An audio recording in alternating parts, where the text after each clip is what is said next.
చినుకులో ఎటువంటి తేడా లేదు. అది వాన చినుకు అంటే నీటి బిందువు. ఇది ఎక్కడ కూడా మార్పు లేదు. కానీ పడే ప్రాంతంలోనే తేడా బట్టి దాని యొక్క విలువ అనేది పెరిగింది. దాన్ని బట్టి మీరు గుర్తుపెట్టుకోండి. మనకి 84 జీవరాశుల్లో మానవునికి ఉన్నటువంటి తెలివి, ఉనికి, జ్ఞానము ఏ జీవరాశికి కూడా లేదు. ఎందుకంటే మిగతా అన్ని జీవరాశులకి యొక్క వెన్నుముక నేలకు సమాంతరంగా ఉంటుంది.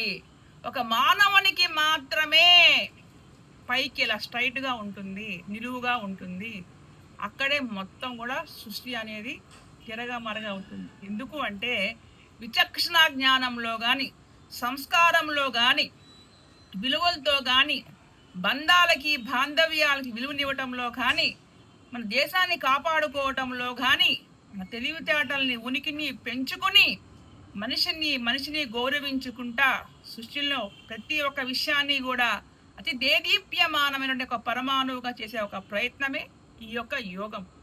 కాబట్టి అందరూ నేను యోగా చెప్తా, దాంట్లో కొంతమందికి మాత్రం పరిపూర్ణంగా మైండ్లోకి వెళ్తుంది, ఆరోగ్యం బాగుంటుంది. వాళ్ళు పొరపాటును కూడా క్లాస్ మానమన్నా కూడా మానరు. ఎవరైతే దాన్ని ఒక ఆటగానో ఒక వింతగానో స్వీకరించి ఒక కాలక్షేపంగా భావించే వాళ్ళని యోగా అనేది దరిదాపుల్లో కూడా రానివ్వద్దు. Close the matter.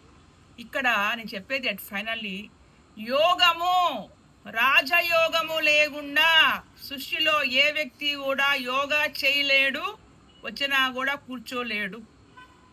ఆ రాజయోగం ఉన్న మనిషి ఎన్ని పరిస్థితులు బాగున్నా బాగోపోయినా తట్టుకుంటూ నెట్టుకుంటూ తోసుకుంటూ వస్తాడు.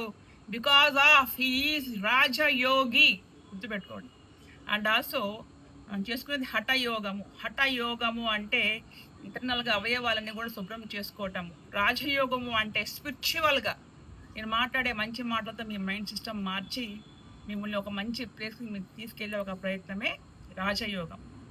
కాబట్టి మీ అందరూ కూడా అలాగే ఉండండి. ఆకాశం నుండి పడే చినుకు అనేది నేలపైన పడితే ఒక చెట్టు వస్తుంది, ఒక గరిక వస్తుంది.